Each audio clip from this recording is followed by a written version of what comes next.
Hi, everyone. Welcome. We're so glad that you're here. Today, we're talking about realistic goal setting and doing a mid year check in. So, if any of you remember, we talked about this topic a couple of times very early in the year. Those are not by any means prerequisites. Um, if you like, after we're done, you can go check our YouTube channel or the website events page, and you can take a look at those recordings if you want to kind of learn more about what Carrie talked about before. But let's begin with some introductions. I'll do some quick housekeeping and then we'll get started. So, Carrie, will you please introduce yourself? Sure. Hi, everyone. My name is Carrie Matuzsan. I'm the case manager here at Blue Circle Health, and I've had type 1 diabetes for 22 years now. So I'm excited to talk about how diabetes works and how you can make sure that goals go along with the whole year. And we're excited to have Carrie back again. It's always a great presentation when Carrie's with us. So, my name is Scott Johnson. I am a senior manager of community here at Blue Circle Health. I've also lived with type 1 diabetes for a long time. I'm starting to get a little embarrassed by how high the number of years is. It's aging, showing my age a little bit. But I just really appreciate you allowing me the honor and privilege of hosting today. So, in terms and agenda, we've got a great presentation that Carrie will guide us through. As always, there's a lot to cover with a topic like this, so we'll do our best to get through everything. But even with that, you'll need to let us know if you'd like us to go into more detail on anything. Before we get going too far, I need to cover some quick housekeeping items. So we welcome and encourage you to use the chat feature along the way. I'll keep an eye on it throughout the session. And if you need anything while Carrie's presenting, please just let us know. And we're also happy to take questions along the way. Just add them to the chat, and I will interrupt Carrie when the timing feels right, and we'll talk about those. A few more things that I do need to mention. This session is being recorded. Participation in this event is completely voluntary and may reveal your identity and any identifying information that you share with other group participants. For example, comments in the chat or during discussions. Finally, we're not providing medical advice, individual or otherwise, and we may need to refer you back to your healthcare team for detailed and individualized answers to questions that we don't feel comfortable addressing. And then, lastly, for anyone who is not already familiar with Blue Circle Health, stick around to the end. I'll share a brief overview and then be around to answer any questions. So, I know that was a lot. Thanks for your patience with me. Let's get on with the good stuff now. Carrie, over to you. All right, great. Thank you so much, Scott. All right. So, welcome, everyone, whether this is your first webinar or you've been through the other two webinars about setting goals. Welcome. But for today, wanted to focus on the fact that it's August.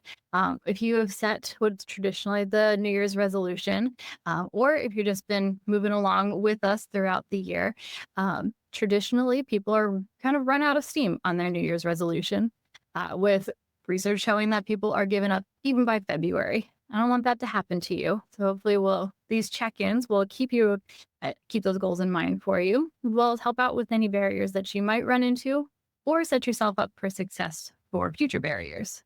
So today we're going to be doing a review of our previous webinars. We'll check in on any goals that you might have set. We'll explore some ways or how to get through some ways that might get in your way. And we'll also make sure that you're your best coach so that you can continue on with your goals. All right. So I wanted to start out first with a chat question, a couple of questions. So one, have you been working on a goal since early 2025? Feel free to put that into the chat and see how others are doing. So I'm wondering if you've evaluated your goals since setting that original goal. How successful have you been feeling with your goals? And what challenges might you have run into while working on your goal? Lots of questions I threw out at you, so I'll give you a minute to type if anyone feels like sharing. Go ahead, and then Scott will throw out any answers that you'd like to share since I can't see the chat right now. Yeah, absolutely. I know I have been working on trying to play basketball a little more often and more regularly. It's the only exercise I enjoy, and so thankfully, it's it's more for fun and kind of a mental break, but just thankfully a side benefit is it's great exercise. And I do feel like I've made good progress there in kind of protecting my schedule and being able to get out and play on a regular basis. When I think about when I think about evaluating my goal, I haven't really needed to because I feel like it's been going well. But when I do have challenges, the challenges that I have are more around letting the busyness of life kind of creep in and get in the way of my schedule. I mean, there's only so many hours in the day, right? Oh, that's awesome. I'm glad that you're enjoying it. That's definitely a key to choosing a goal. Like, if you're looking at that bigger picture of exercise and how to accomplish that, you did the perfect thing of picking something that's actually fun to you. So you're going to want to continue. And it doesn't feel like exercise, it's more like fun. Yeah. Well, that's great. Well, thanks for sharing. Anything exciting coming through the chat? Chat's quiet right now, so Okay. nothing there. But folks, if you want to share anything about your goals or things that have been getting in the way of your goals or successes, we'd love to hear about that. But of course, as always, no pressure. We will. Terry, I'll let you know if anything comes in the meantime. Okay, sounds good. Thank you. Well, don't worry. I answered some of those questions for you. I anticipated what might be some of the comments that people have. So I wanted to go through a couple of them. So, one, if you said something like, I achieved my goal already, like Scott, first off, congratulations. You put in an incredible amount of work to achieve what it was that you set out to do. I'd also I encourage you to consider what you want to do next. Do you want to stay there and focus on maintenance? And if yes, that's a perfectly acceptable answer. Maintenance has its own level of work, so it's not an easy way out whatsoever, no matter where we are in the year. Or do you want to change and increase that goal or change the topic entirely? The same steps I got you to achieving that first goal will help you move on to the next one. If you said something like, I'm on track to achieve my goal, again, congratulations. Let's keep going with that. It sounds like you might not have run into any unbreakable barriers, which is amazing, but stay tuned to see if we cover any strategies that might come up later as tough barriers, because we don't want those to sneak up and have you feel unprepared. If you're saying something like, I'm not seeing the progress that I want with this goal, that's okay. And it's great that you notice that. We'll work through this and make sure that you're getting back onto the track that you want. If you said something like, I forgot about my goal, I stopped my goal, or my goal is no longer important, that's also okay. There's always time for a new goal. Or if you're saying, I'm new to these webinars and I have no idea what you're talking about, that's also okay. We're going to review what we covered in past webinars first. So, first off, this is a quote that I always like to share, that a goal without a plan is just a wish. And it's a really powerful quote because so many goals do, or resolution, we'll go with the resolution term here, do start out as I wish and desires rather than having a plan in place.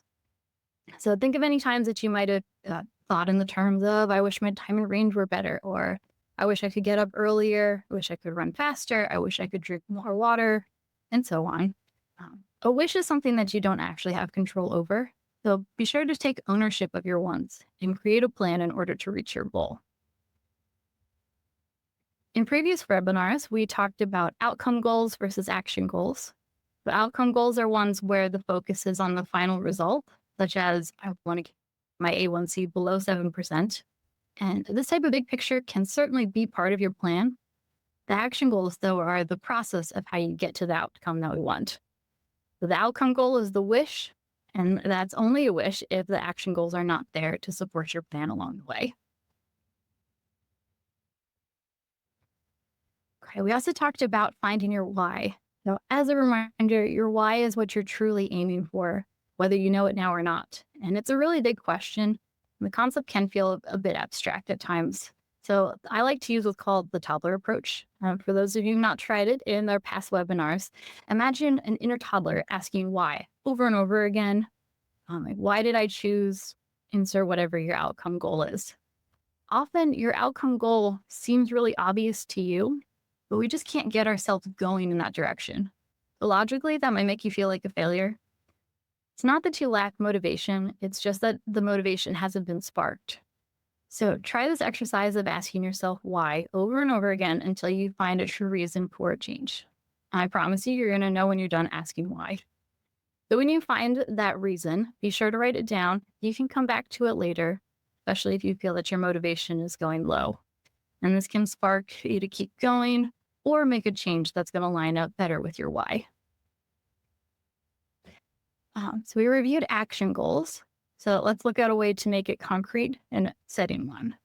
So SMART goals are detailed action goals that can help you to reach your bigger goals. So to review from previous webinars, SMART stands for S for specific.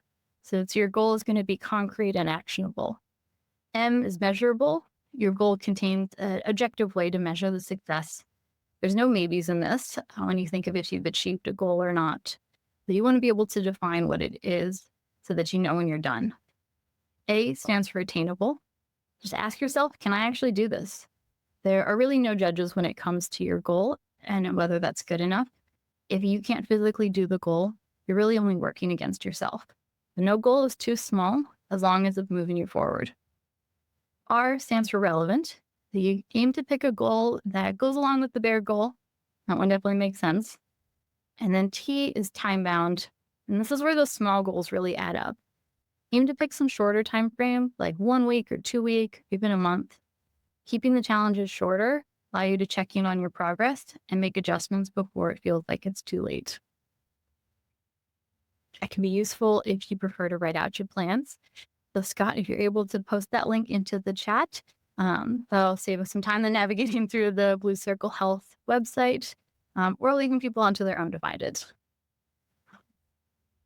For anyone who saw the Instagram posts, it is true that if you write down your goals, you have a higher chance of succeeding, especially with a worksheet like this. You're going to have a lot of tools to help you to maintain thoughts on all of those different areas that we've talked about. Make sure that you're still going forward. All right, so when you're approaching the end of your goal, take this time to evaluate objectively how it went. Did you reach all the parts of your SMART goal? Since you made this goal measurable, this is going to be a really simple yes or no answer. If yes, that's fantastic. Think about those questions from my earlier slide. And when thinking of the next step, be sure to keep any changes small. You might be feeling great about achieving your first goal, but remember to pace yourself and not burn out on that bigger goal. Another step that I encourage you to do is to write down your wins. Our brains do have a tendency to focus on negative thoughts and negative memories. So it's a lot easier to focus on the failures that you're perceiving and then give up. However, if you have an external record of those positives, you'll be able to counter those negative memories and really put it in your face that you've succeeded more than you quote unquote failed. I can almost guarantee that there are going to be some wins that you forget about along the way. Whatever tracking method works for you is perfect, as long as it's helping you to remember what's gone well. All right, so if we go back to that original question of if you succeeded, maybe you answered no.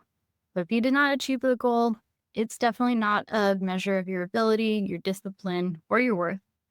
It really just means that you run into some sort of barrier or obstacle that's prevented you from completing the goal.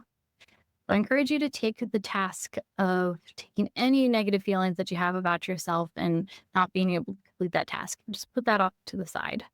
Ask yourself what really got in the way of achieving your goal. All right, so that was a review of what we've covered in the past. Now I want to focus on what might have gotten in your way. So, was your goal too ambitious? If so, focus on the A, the achievable. So this letter has no judgment behind it. Consider in a very objective way if your goal feels achievable. Maybe ask yourself, without judging myself, what could be a more realistic, smaller goal? Maybe you didn't see enough progress in your goal. Consider the M, or measurable and SMART. What determined your success in your original goal? Ask yourself, am I looking for success in the right place? There's a good chance that you have improved, but it might not be in the way that's directly related to your goal.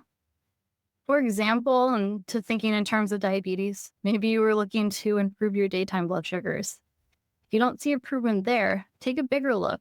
Maybe your time in range changed and gained a couple of percentage points, or maybe your evening blood sugars might have lowered since you were focusing so much effort in the daytime, might have shown up in what happens in the nighttime. And then, as always, the did you forget about your goal? That totally happens.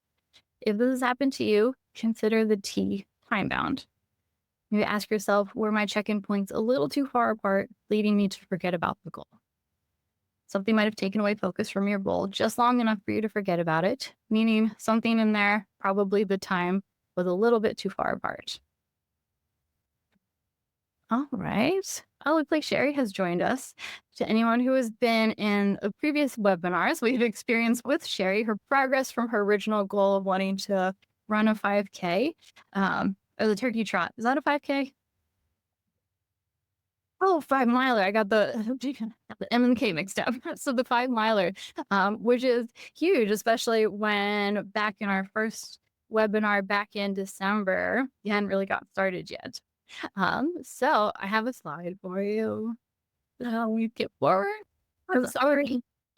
Fine. You were welcome to join us at any time.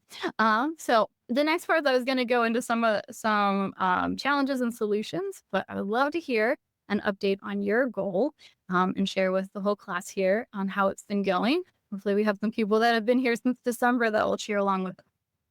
Yeah, so my goal was to start running and doing this turkey trot, or run walk is kind of what I had said I was going to do, and I was going to start doing it on Tuesdays and Thursdays, and everything was going really well up until like mid-May. I was Tuesday, Thursday in the gym running on the treadmill, but then it got too nice out, and I wanted to start transitioning to outside since the run is outside.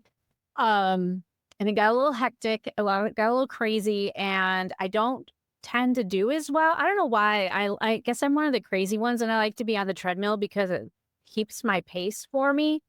And so it was been a little bit more challenging to do it, but I'm still doing it. Um, but I've found that I do better walking. So I will run walk and, I end up walking more than I'm running, but I'm still doing it.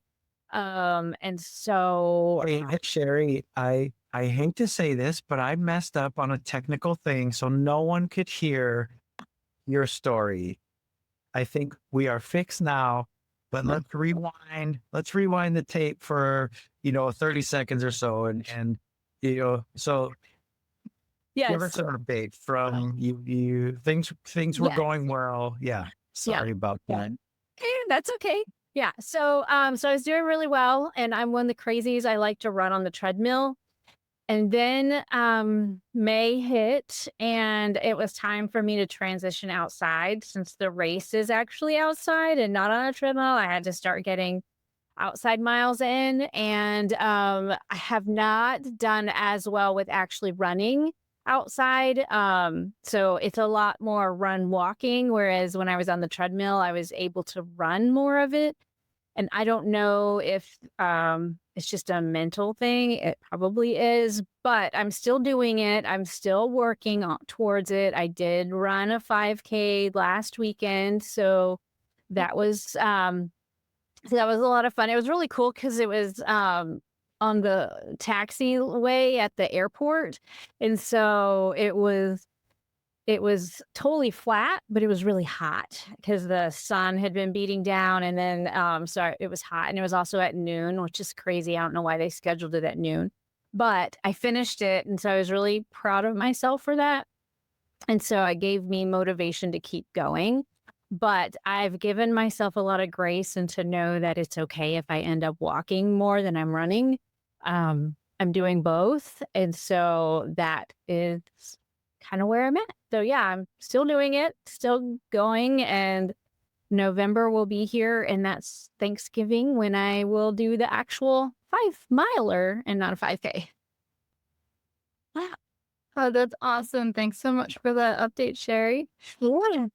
And then, if anyone noticed, I did not hear any negative things that Sherry said about herself other than calling herself crazy for wanting to run on the treadmill, but that was, not so much negative. It's just a joke. There were She noticed that there were barriers and she didn't allow negativity in and saying that it was her fault that she is having trouble running outside or that it's her fault that, oh, that things got hectic. And one thing that I think is extra important is that come May that you reevaluated the goal, maybe not in those fancy terms, but you looked at the R of relevant, which is often the letter that we kind of phrase over because it's not, we kind of assume that you're going to be picking a relevant goal, but you made your goal more relevant by placing yourself in this scenario that you were facing for the final outcome goal rather than succeeding at 5 miles on a treadmill to set yourself up for potential failure once you get outside.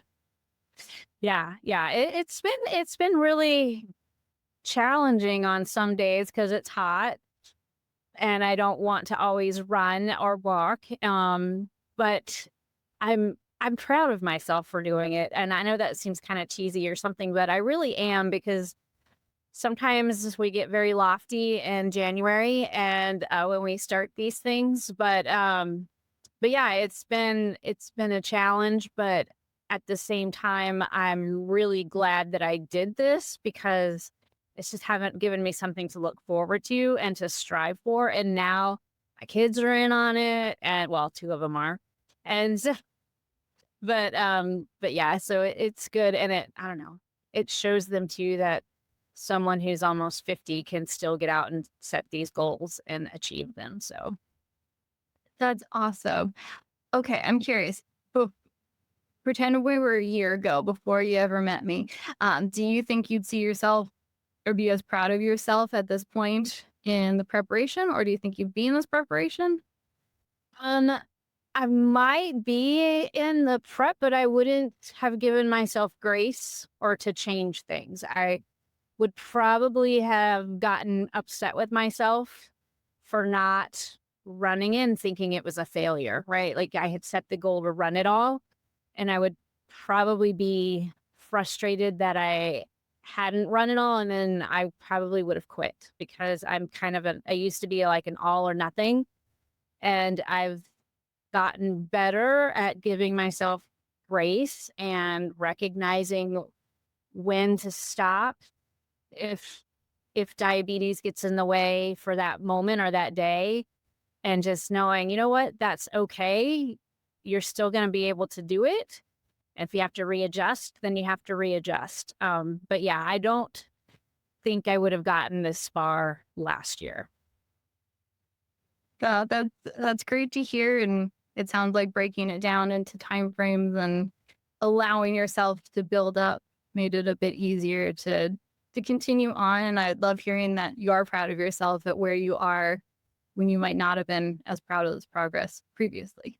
Yes, yes. Thank you. Can It's I also share because of you, Carrie? Yeah, I would also like to share. Some of us on the Blue Circle team were at a diabetes convention conference in Phoenix over the weekend, and I was there, and Sherry was also there, and these conferences, they're often in the big like convention center, and where we had to come and go from there, it was down 2 levels. And like many big buildings, there was, escalators on one side and then stairs right next to them on the other side. And um, I noticed Sherry opted for the stairs several different times, right? Which is amazing to me because doing these conferences, it's exhausting. And so, I jumped on the escalator to move me up. I was exhausted. And Sherry, I'm sure you were equally exhausted, but it seems to me like this training you're doing is spilling out into other areas of your life where you're, maybe looking at those stairs going, hey, I'm working really hard on this goal. These stairs would be helpful for me. Or I've been working really hard. These stairs don't seem like such a big challenge anymore.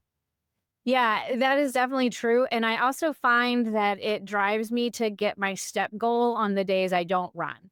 And so my watch will go up if you meet your goal, or it will go down if you don't meet your goal. And so on the days that it's my run day or walk day, then I'm like, I'm getting my goal in really good, but it's also helping me on the other day because I don't want to not meet my goal.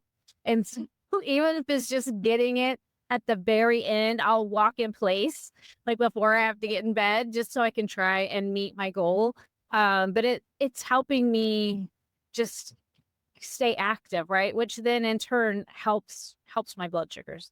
And so all of that is I don't know, I like meeting goals, but I really like um, giving myself grace. I feel like I have more freedom to meet them or if I don't meet it, right? And so that to me is just really helpful having that kind of set down and set out for the year to come and just knowing that that's what I want to do and going for it. So, You mentioned, and Carrie, please shut me up if I'm taking too much time out of what you need. But Sherry, you mentioned your blood sugars, and I would love to hear what lessons you've learned in your blood sugars, or what observations you maybe have seen in your blood sugars, looking at where you are today versus where you were 8 months ago.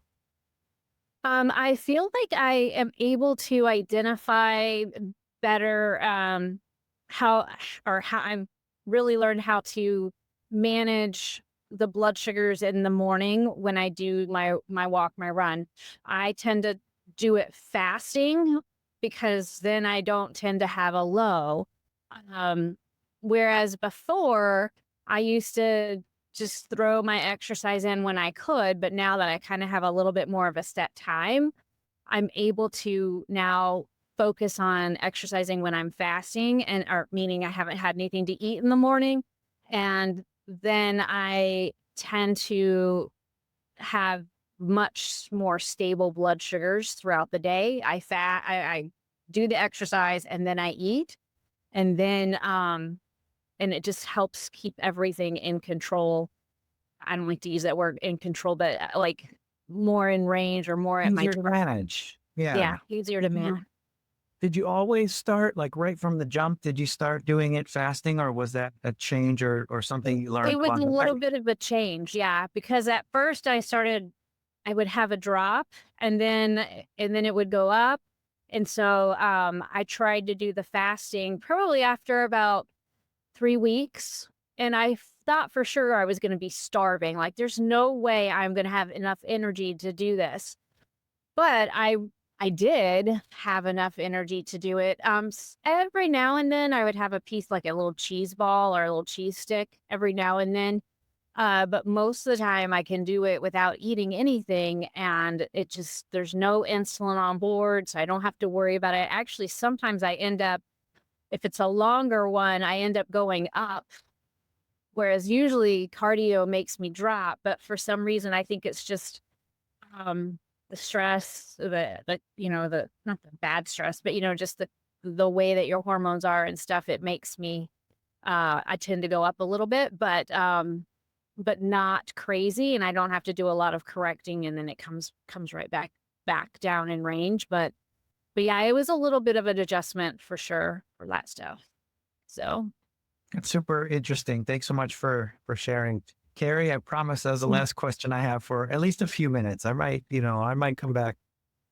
No, that's fine. I am even imagining right now. I'm not sure if you have a pen nearby, you might want to whip it out. But we can notice some wins just that aren't even related to the goal that you had originally set, because your original goal was related to running 5 miles in November, broken down by how much you'll run and walk on which days and whatnot. But you're still able to identify wins, like Scott said, with going up the stairs more frequently, more or possibly more a little bit easier, that you're reaching your steps more, that you're navigating blood sugars through exercise with more ease, and just it takes a lot of effort to notice those. Even when you're not a diabetes educator, there's still effort to notice how exercise impacts blood sugars. So I would encourage Sherry or anyone else who's setting goals to notice these wins that aren't directly related to the goals and keep track of them, so that Sherry, maybe you get sick in October and you feel awful and you're like, I'm never going to do this. I'm the worst. At least you have that to go back to help build you up a little bit and get you ready to return back to that goal. I hope you don't get sick in October, but I have had life happens. But you at least have the time when it's really hard to think of what's good, that you have those written down so that you can come back to it and say, hey, I might not be able to run today, But these are the ways that I've changed over the past 8, 10, 12 months. Yes. Thank you. Right. Any other points that you want to add to how the past 8 or 9 months have been for you? Um, I don't think so. It definitely has been a learning curve because I was doing a lot more strength training, which affected my blood sugars completely differently. And so learning, just kind of relearning how my body responds and knowing that it's not the same as everyone else's all the time. Mhm. It's, it's just, I, I just feel like I have a good sense of accomplishment that myself out in different ways than I have in the past. That's great. And a note to everyone that you don't have to rely on any kind of healthcare provider in order to learn yourself.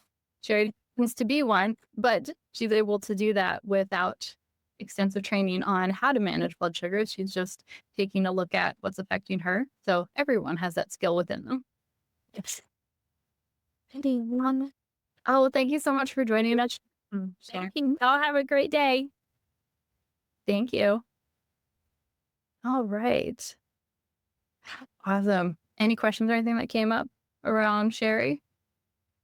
No. Okay, perfect. Sorry for everyone close their eyes for a second as I blast through back to the slide I was on. This is actually relevant since Sherry brought up the all or nothing thinking. So going back, so before Sherry joined us, we were looking at things that might get in your way, and all or nothing thinking or that mindset can be one of those. Another term that people have used for it is that black and white thinking. So in terms of goals, I really wanted to highlight 2 ways that you might see the all or nothing thinking affecting you. So one being that you might be expecting immediate results. And if you don't see that immediate or even a linear progression, that you might get discouraged. So if you're people who are affected by all or nothing thinking often anticipate really quick wins, and then get frustrated when that doesn't happen and easily abandon their goal there. Other times are just the feeling that one mistake equals failure. So this is a really common trap with all or nothing mindset. So if you miss a workout or eat an unhealthy meal, or deviate from your plan just once, that they view everything as a complete failure and just give up entirely rather than getting back on track. You might see some extreme or absolute terms like always, never, or perfect indicate that there's some all or nothing thinking going on, and often there's a negative tone that comes along with them. So if you suspect that you're struggling from this, first focus on identifying the times that they happen. You won't be able to stop them all right away because that's all or nothing thinking right there. But being aware of them can help you to pause the thoughts. And if that's as far as you get, that's fine because you're recognizing what problem is that's in front of you. And when you're ready, aim to challenge those thoughts. Question why you're thinking this way. Bring back that toddler and begin asking why and challenge if these all or nothing thoughts are actually true for you. All right, another barrier that people run into is motivation. So, motivation is a tricky topic when it comes to goals.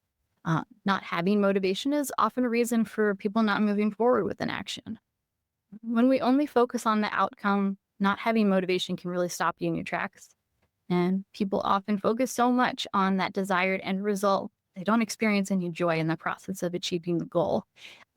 So, as we saw with Sherry, we saw how much joy she seemed to be giving off as she went through this process. And she's not at that end goal, but you see how much joy and growth she's had in that time. So, if your journey is feeling like a chore, it can be really hard to stick with it.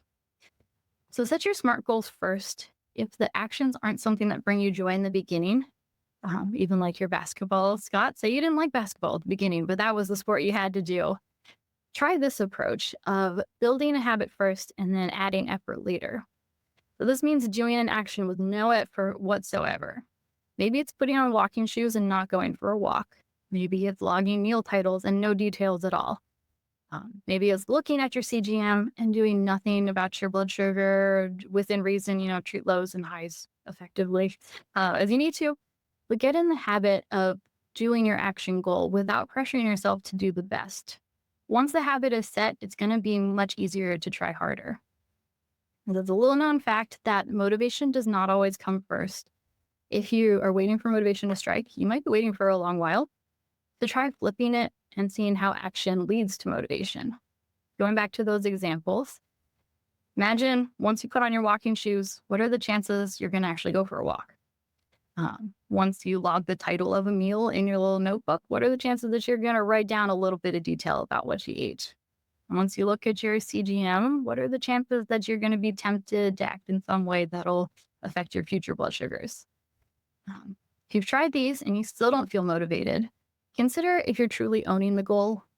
Sometimes goals are set by societal pressure, and when those what I call the shoulds creep in, those external desires can be empty.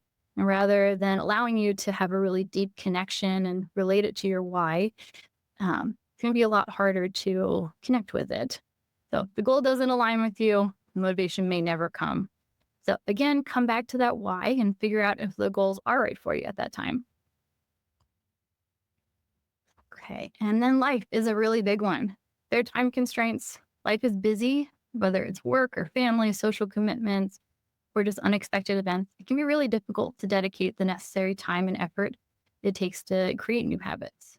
There might be some stress and fatigue, especially with summer. That can bring a lot. Summer can often bring a change in routine, just general fatigue, financial strain, vacation plans. It can be a lot harder to implement lifestyle changes as probably your mental resources are being depleted by other areas of life. And then there are just distractions. Modern life has a lot of distractions. There's social media, there's the news going on, there's new interests you might be picking up. All of these can pull away from your goals. So all of these points can happen to anyone. So you're not alone if your goal has been knocked off track by any of these, and it's completely okay. This might not be the best time for a specific goal. And there's no shame in putting a goal off to the side, shifting its focus, or making it smaller as you navigate a challenging season of your life. All right, and another one, sometimes we're just in our head, whether it's overconfidence, maybe you're feeling a bit too confident in the goal that you're setting, your ability to achieve that goal. And as you move forward, realize how unachievable it is. And then you get frustrated or discouraged and throw it out. Sometimes there's a fear of failure, or there's a fear of not reaching the goal. And that can be crippling. That can lead to self-sabotage, to giving up, or never even getting started on the goal. Conversely, there can be a fear of success, and that fear that the changes that you're making might bring you something that's a big change to your life. And then there's also negative self-talk, where you can beat yourself up over minor setbacks that can create a cycle of discouragement and make it really hard to get back on track if you've fallen off. So aim to be your best coach. Speak to yourself as you'd want a perfect coach to talk to you. If you need to, you can go ahead and name the speech in your head. You can name the bad speech, you can name the good speech, and have them fight within your head rather than taking on that. If you find that negative self-talk frequently, try naming it. You deserve the support that it takes in order to work through a goal. So Carrie, can we talk? Yeah. Can we talk about the coach for a second? Like when I think about a coach, I think there's two coaches that come to mind. Okay. One is the friendly, encouraging, supportive. They're all about building me up and helping me get to the next level. And then the other coach in my head is the drill sergeant coach, right? Like the very harsh, and it's important to have the right coach in your mind too, right? Yep. Yeah. So which is your best coach? Like which one would you prefer? Yeah. Or is it both? Do they pass the baton based on what you need at the time? You can have more than one coach as long as it's the best one for you. Amazing. Thank you.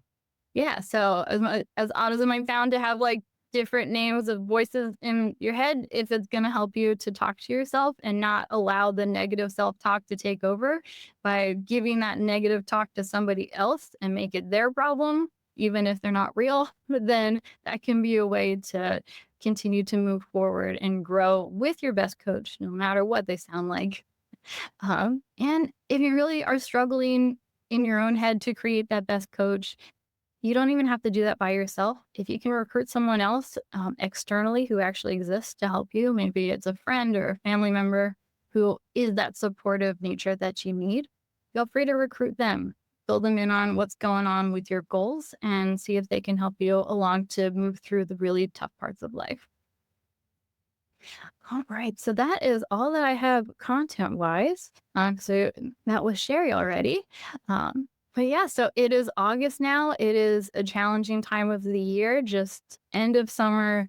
The long, looking from if you set a goal back in January, a long time has passed. I'm hoping that some of these strategies can help you if you've gotten stuck, you've needed to restart a goal, or if you come up with any challenges in the next couple of months. And also remember, goals don't have to start in January. If you want to start today, that is the perfect start for however long that you're looking forward. I love that you made that point, Carrie, because I am often a victim in my own head of saying, "Oh, I'll wait till the first of the month, or I'll wait till Monday, or whatever." And I get that; it makes sense, like organizationally wise, to think in that way. But I also I think that your approach of like starting with some of the actions and building the habits and sort of disconnecting those things, you can start a habit, you can start a good habit or a small step towards a good habit anytime. You don't have to wait. And I love that idea. Yeah, it's amazing what you want to do once you get started. Uh, I always think back to a chemistry teacher I had in high school who let us write down all of our formulas, which none of our teachers let us do, and bring it to the test with us. And he always told us, if you write it down enough, you might accidentally remember one of them. And I think of that, of how I might accidentally want to go for a walk once I have my shoes on, or how I might accidentally want to give a correction bolus when I see the high blood sugar that normally I would ignore. Something like that.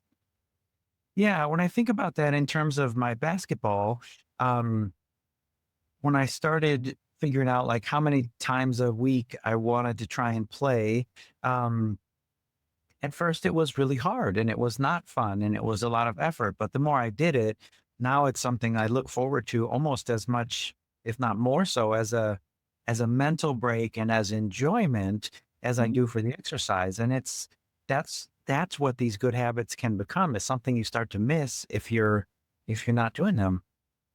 Yeah. And that is a perfect example of that action coming before the motivation to bring the motivation in to help out with the action. Fun cycle. Yeah, wonderful.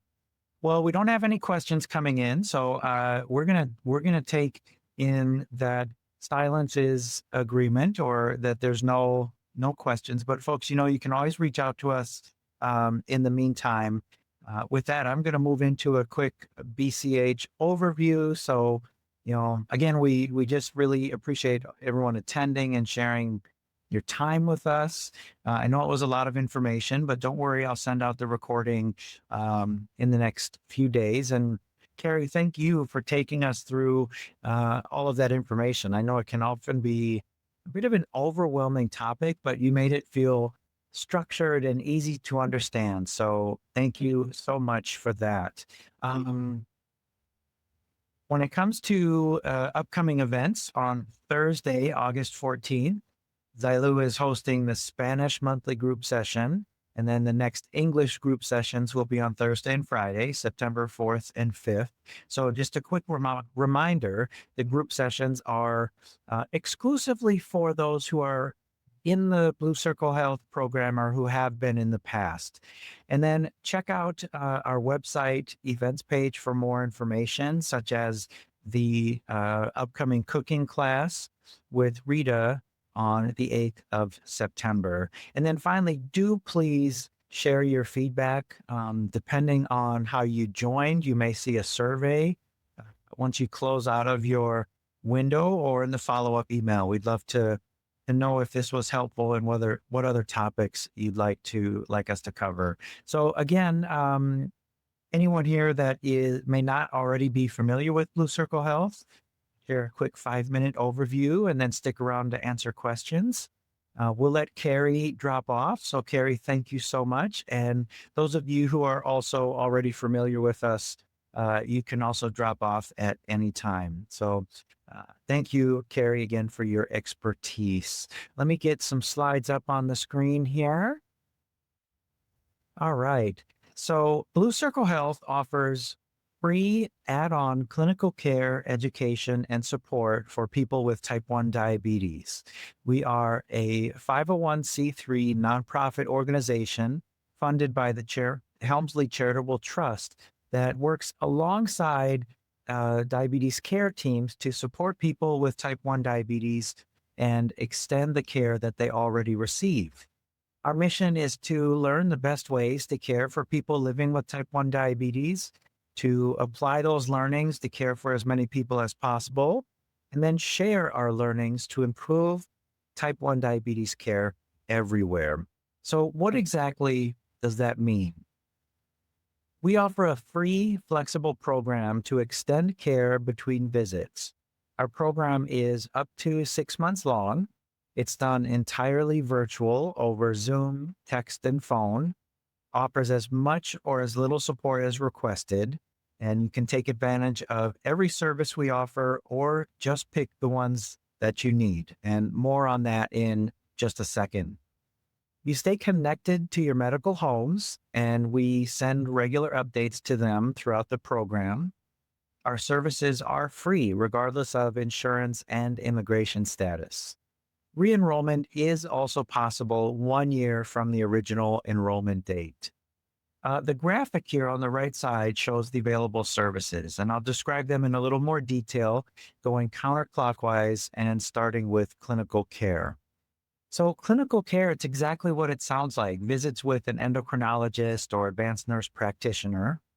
Next, we have insurance navigation. So this is consultation with insurance specialists who can help you understand and maximize any insurance coverage you may have. They can also help you find insurance coverage if needed, and can also help with prior authorizations. Diabetes supportive counseling offers help with the emotional burden of type 1 diabetes.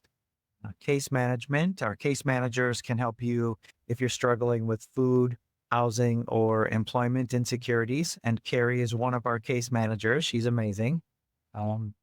We also, as you're experiencing here, peer support and community. So in addition to those monthly group sessions that I mentioned, you'll have a dedicated T1D support guide to work with who will help you navigate all the other services and be there for you if you just need someone to talk with. We also have more events just like this and connections to other great type 1 diabetes community organizations. Education and nutrition. So visits with registered dietitians and certified diabetes care and education specialists. Sherry, who shared her story with her goals, is one of our educators. And then there are 2 additional programs available within the Blue Circle Health program. The first is prescription assistance. So it's a program for qualified applicants who need help paying for supplies and medications. The qualifications for that program is an income level at or below 300% of the federal poverty level. And then we also offer an Intro to CGM program, which provides 3 months of free education and access to a CGM for those who maybe have not had reliable access to one before. The eligibility requirements are as follows: diagnosis of type 1 diabetes. And no, this doesn't just apply to newly diagnosed. We're here for you anywhere along your T1D journey. And yes, this does also include LADA. You have to be age 18 plus, English and or Spanish speaking. You have to have an ability to connect and participate in virtual care. So that means access to a smartphone or computer for Zoom video calls. You must have a primary care physician or endocrinologist or be willing to be connected to one. No current pregnancy. And then you must reside in one of the states that we're available in. Today, that is Alabama, Delaware, Florida, Iowa, Louisiana, Maine, Mississippi, Missouri, New Hampshire, Ohio, and Vermont. That list of states is always growing, so please check our website and follow us on social media for the latest, especially for those who might be watching this recording after the fact. Again, here's a image description of the states that we're available in today. We're grateful for the opportunity to have helped over 750 people with type 1 diabetes since January of 2024. I'm going to play a short video from a few of the people who have gone through the program. And while that's playing, if you have any questions, go ahead and share them in the chat. I'm happy to stick around and answer them. When I explain it to people, I usually say, living with type 1 diabetes is pretty burdensome, complicated. It's really, really tough. challenging. Too many ups and downs. I'm never not thinking about it. I lose a lot of sleep. It's very emotional. The only predictable thing about type 1 diabetes is that it's unpredictable. It makes me feel really vulnerable and afraid. And I don't like feeling afraid and vulnerable with my diabetes. My daughter was diagnosed when she was 3. You know, if I couldn't afford for both of us to get supplies, and I'll just literally take the shirt off my back, take the insulin out of my body and put it to her. like, it's a battle every day. And insurance shouldn't be such a fight. I literally spent days on the phone calling the provider, calling the pharmacist, calling the insurance, calling the pre-op company, and then calling all those people again to tell each other what the other one said. It's like everyone's pointing their fingers at someone else.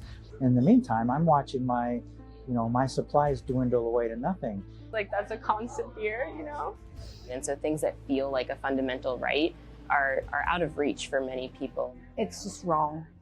A friend of mine on Instagram sent me Blue Circle Health, so I immediately signed up. Blue Circle Health is a nonprofit with a free clinical care, education, and support program. We deliver our program entirely virtually. It's all telehealth, and it's up to 6 months long. You get education, you get support, you get assistance navigating insurance. It's phenomenal. I don't know where I would be right now if I didn't find Blue Circle Health. They picked me up when I was at one of my lowest points. It's just honestly a godsend. Felt like they get it. It felt like we're making the change that we should already have. We were really fortunate to have funding from the Helmsley Charitable Trust to make this possible and create this program and be able to offer it for free. My life has drastically improved. I have really great insurance. The insurance counselor through Blue Circle was amazing. Not much makes me that emotional, but having to not worry about the financial aspect of that as a single mom who's rebuilding is, yeah, it's really comforting. Yeah, I'm crying. And if Blue Circle Health can get out there and show people that this is the right way, it's the right thing to do. You don't have to go through it alone.